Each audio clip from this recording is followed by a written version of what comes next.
الحمدللہ وحدہ لا شریک لہ والصلاۃ والسلام علی من لا نبی بعدہ۔ پارہ نمبر 20 سورہ نمبر چل رہی تھی، تو پارہ نمبر 20 کے شروع میں اللہ رب العزت نے کچھ دلائل تو اپنی قدرت کے بیان فرمائے کہ اللہ تعالیٰ کے علاوہ رزق کون دے سکتا ہے، تکلیفیں کون دور کرتا ہے، بارشیں کون برساتا ہے، تمہاری حاجات کو پورا کون کرتا ہے، اللہ کے علاوہ کوئی نہیں ہے۔ تو اللہ تعالیٰ نے اپنی قدرت کے دلائل بیان فرمائے۔ اللہ تعالیٰ نے قیامت کی نشانی بیان فرمائی ہے کہ ایک جانور نکلے گا جو لوگوں سے باتیں کرے گا، یہ صفا پہاڑی سے نکلے گا۔ اس کے بعد اللہ تعالیٰ نے اپنے پیغمبر سے فرمایا کہ آپ یہ بات ان کو فرما دو کہ دیکھو جو ہدایت حاصل کرتا ہے اس کا نفع اس کو ہوگا، جو نقصان اٹھاتا ہے، ہدایت اختیار نہیں کرتا، ضلالت اختیار کرتا، اس کا نقصان بھی اس کو ہوگا۔ میرے ذمہ تو قرآن کریم پڑھ کے سمجھانا ہے، میں نے تمہیں سمجھا دیا، دونوں راستے تمہارے سامنے ہیں۔ جو حق اختیار کرے گا فائدہ اٹھائے گا، حق کو چھوڑے گا تو دنیا آخرت میں تباہ و برباد ہوگا۔ سورۃ النمل کے آخر میں پھر اللہ تعالیٰ نے فرمایا کہ پیغمبر آپ مکہ سے ہجرت فرما کے مدینہ جا رہے ہیں، تو جس اللہ نے آپ پر قرآن کریم نازل فرمایا ہے انشاءاللہ واللہ آپ کو واپس مکہ بھی لائے گا، اور یہ وعدہ پورا ہوا۔ رسول اکرم صلی اللہ علیہ وسلم پھر مکہ مکرمہ فاتح بن کے تشریف لائے۔ سورۃ العنکبوت، جو کہ سورت میں عنکبوت یعنی مکڑی کا ذکر ہے،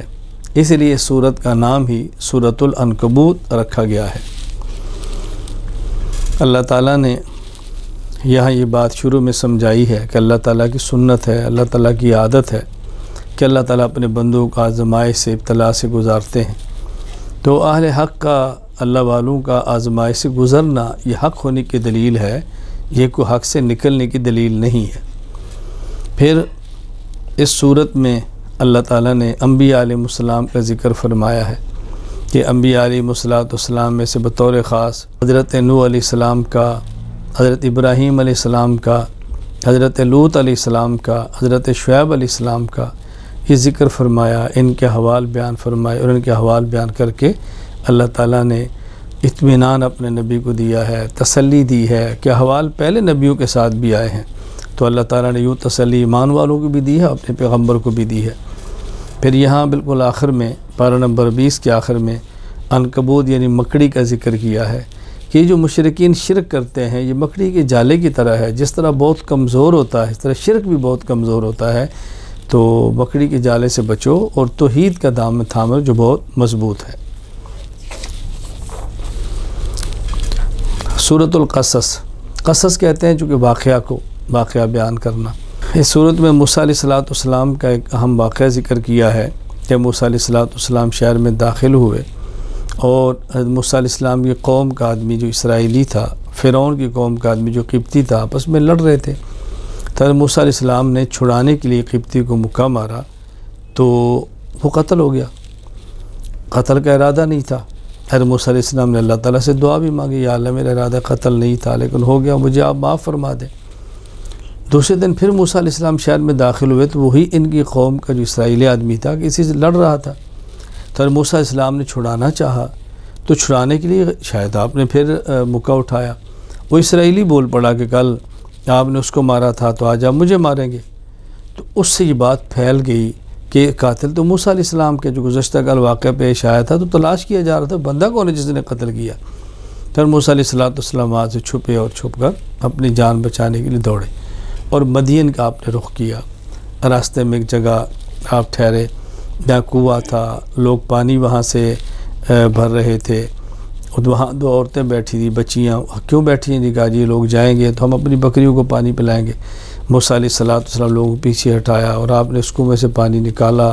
ان کی بکریوں کو پلایا، اور پھر ایک طرف ہو کر بیٹھ کر اللہ سے دعا مانگی، یا اللہ میں مسافر ہوں، محتاج ہوں، آپ میرے رزق کا انتظام فرما دیں۔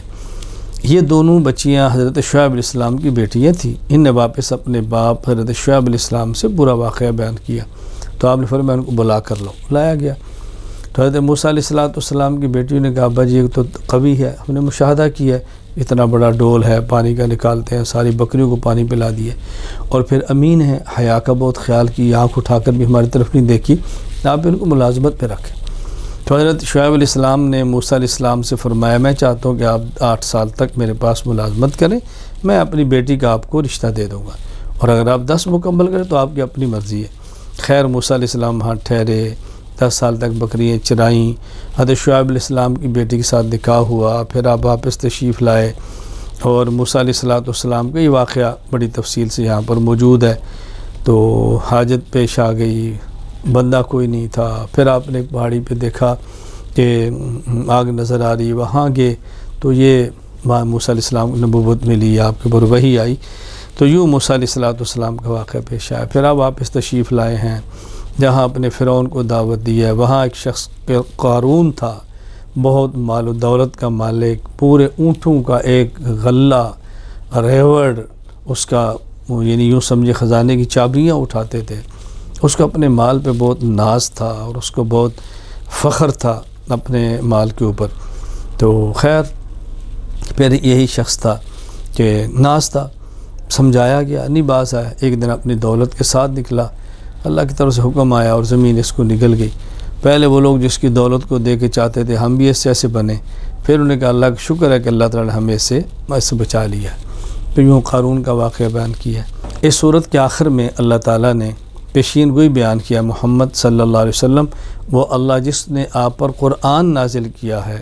مکہ سے ہجرت کر کے آپ مدینہ تشریف لے جائیں گے، وہ اللہ دوبارہ آپ کو مکہ لائے گا۔ پیشین گوئی پوری ہوئی، آپ 8 ہجری میں فاتح مکہ بن کے مکہ تشریف لائے۔ تو یہ اس صورت کے مختصر سے مضامین ہیں جو میں نے آپ کی خدمت میں پیش کیے ہیں۔ اللہ تعالی ہمیں ہدایت یافتہ بنائے، اللہ تعالی ضلالت سے بچائے، انبیاء علیہ السلام کے واقعات اور قصوں سے عبرت حاصل کرنے کی توفیق عطا فرمائے۔